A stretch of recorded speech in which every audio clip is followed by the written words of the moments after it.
Welcome to another Eternal Unleashed draft. I'll most likely make this one a flash draft due to limited time I'll have this weekend, and then the following video after this one will be the gameplay from the deck. But I hope you guys like, comment, and subscribe if you're enjoying the content. Let's get right into it. Okay, so cards of interest here. The rare, and I don't prefer to play 1-drops in my draft decks just because they tend to be low impact unless they're like Twilight Raptor. Zelda Shavkin, super good. Icicles, obviously amazing primal removal. And then we have some solid commons, but it's definitely amongst the rarer cards here. So we're going to take Icicles. Prefer to start monocolor over a dual color card like the... Was it the Raven? Twilight something or other? I already forgot the card. So what do we got here? Argenport Tome, always good. I think this card's actually decent, giving all the Unleash units. We have a Desertion. Wow, this is like, I think the first time I've even seen this card in a draft pack, which is ridiculous. So I think we'll take this. It's arguably the strongest card in the pack, and it's primal along with our first pick. Okay, so nothing primal here we're interested. Treachery is good, but not touching anything we're in. Prodigious Student's been overperforming for me. So why don't we pick up that and see where we go. Okay, Tenured Graviturgist, another time uncommon, so this could be signs that time is open, although Rivet's Wrench tends to actually be pretty good in my experience with it. Unless it's just been my opponents getting very lucky with it. So realistically, cards I'm looking at, it's Wrench, Sleight of Hand to keep us primal, and I really like the card. Or the Graviturgist. I'm leaning towards the Graviturgist. I think the synergies this has with the format, especially cards like the Griffin, are pretty important. So we'll take it, see where we go. Okay, we're seeing Fire, but we have two good primal cards that keep us mainly in primal, and I feel like I've been talking about this a lot. I like biasing towards one faction, that way we can find what we're being passed. Out of these two common removal spells, Thunderpop is better. Okay, we got a Stone Skin here. I've been impressed with this card, and it goes with the Graviturgist.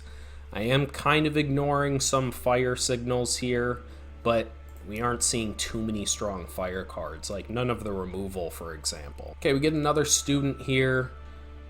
Student or Reverberating Strike. I wouldn't mind having one Reverberating Strike. Interesting, this card's very strong, and there's a minor relic theme. It's either the Guardian, which is a potential splash, or just the Griffin Bomber. Griffin Bomber's probably the safer choice. We already have one Reverberating Strike. We wouldn't play two. Okay, so we're seeing none of our factions. We'll just take another Griffin Rider. Okay, we wouldn't really play any of this, but take another time card. Okay, all of this is nonsense. Legendary, at the start of your turn, play an Infernus that is sacrificed at the end step. That's actually really strong, but we just have Doonhill Clan.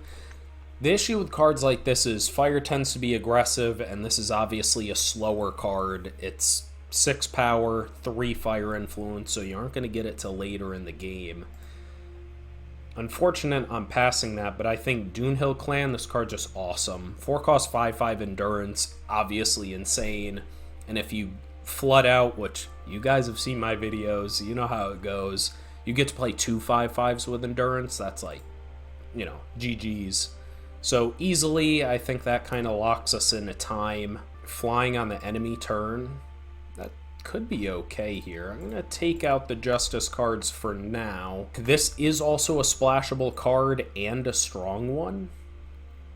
So potentially the Xenon Adept, Stinging Wing, or just a Seek Power. I feel like you can tend to get a Seek Power later, and these cards are strong enough, and the fact that they're uncommons, we want to bias to them. We already have a couple 4s. Why don't we take the higher power level, see what comes to us. Okay, so this card's basically garbage, and we have a Linrace Channeler here, which is just fantastic. Yeah, so we'll pick up that. What do we got here? Time card's not really interested in. We have a strong shadow card that we're ending up passing, but probably just the Boundless Knowledge here.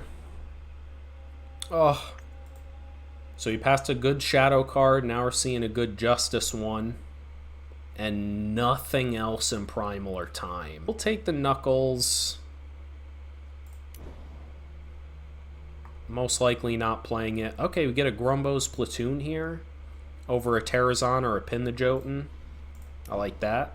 And then nothing again. Literally nothing. I mean, let's not even think too much about this pick. Just wasting mine and your time.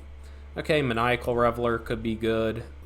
Okay, we get a late Pin the Jotun here, so we can take that. Okay, nothing here for us. We'll take the Decay, but it probably won't make the deck.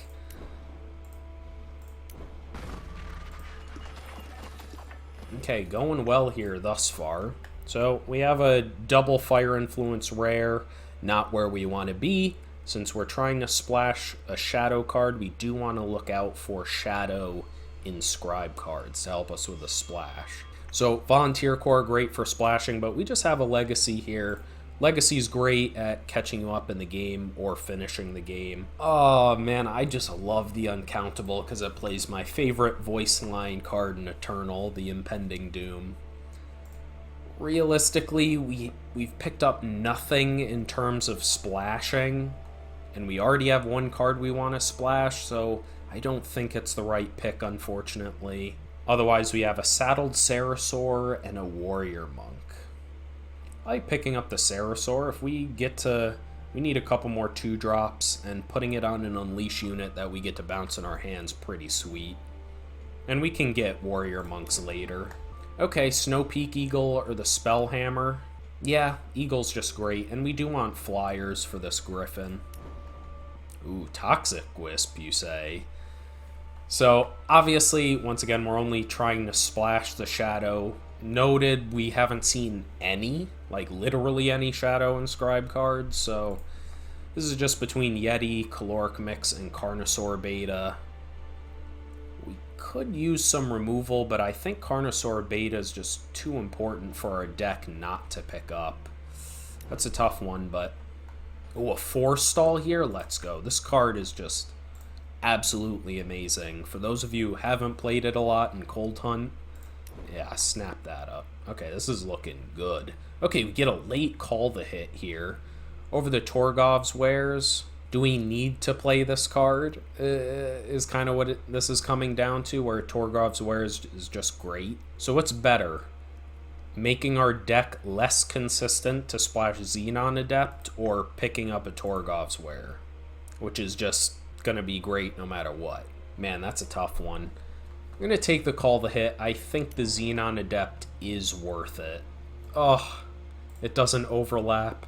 Okay, we get a Torgov's Ware or an Ice Over. I think we take the Torgov's Ware. Okay, another Call the Hit or a Thudrux Ruse. I think we do take the second Call the Hit. Okay, none of this stuff for us. We'll take an Inscribe card. Oh my god, a Feln Tome this late? Oh man, oh man. Let's go, take a Dagger. And last pick Endurance, maybe we could even play that. Okay. I'm feeling incredible after that pack. This deck's coming together well. This card would be perfect for splashing, but we're doing pretty good with 2 Call the Hits and a Feln Tome, and we got the busted Insect Swarm, so easy pickup. We're missing out on the fixing. We already have a Boundless Knowledge. Shrivel's amazing, but double Shadow, so... This card's just... Am I missing something? This card's just stupid? 3 cost 4/4 Overwhelm with just upside? I mean, I'm not going to say no. And another Insect Swarm? Okay. I think we successfully identified the proper deck. Oh, notably, I didn't realize they balanced this card. Very important. And I actually think that pick could have been a misplay. The difference between this costing 2 and 3 is worlds of difference, because 4 gets you 2 copies, 6 only gets you 2 copies of this one, whereas it would give you 3 copies of the previous one. So I may have been too quick on that. That's my mistake, because I'm not sure costing 3 for a 1/2, I'm not sure that's worth it. I think there's another Graviturgist or Primal removal here. I think we could probably use the removal, but the Graviturgist is just great with a lot of these cards. I don't know, our interaction's pretty good. Yeah, we'll take the Graviturgist. I'm not 100% sure on that one, but I almost wouldn't mind the Scaly Gruen for some defense, because we're actually kind of a more defensive Elcian Splash Shadow deck. Yeah, and we have a lot of 3s already. Like, we just need to make sure we don't die. Sleight of hand here is fine. We aren't playing any of this, maybe a check raise. Okay, take the rare for the Shift Stone. Okay, Warrior. Infinite check raises. Wow. Okay, this deck turned out to be really good. So add the power. We're only splashing 1 shadow card, so we only need... Actually, we don't need to play any shadow sigils. So we have 3 influence. We have the Feln Tome and 2 Call the Hits, which is enough to splash 1 shadow card. And this is the deck. Overall, this deck is actually kind of stupid. If this was pre-nerf on the Insect Swarm when it cost 2, this deck would be absolutely busted, because we have 2 Graviturgists to bounce it back. We have a solid rare in the Dunehill clan. Lots of good uncommons like the Adept. Our removal is somewhat lacking. It's okay. And we do have a lot of other interaction in the form of Forestall and Stone Skin. So I've definitely had decks with worse, but that could have been wrong, us picking Tenured Graviturgist over the Flash Flood for some removal. But bouncing back a lot of these cards could be nuts. So this deck seems sweet. I hope you guys enjoyed this flash draft, and I hope I'll catch you on the channel to see the gameplay of how this deck does in the next video. I'll catch you there. Peace.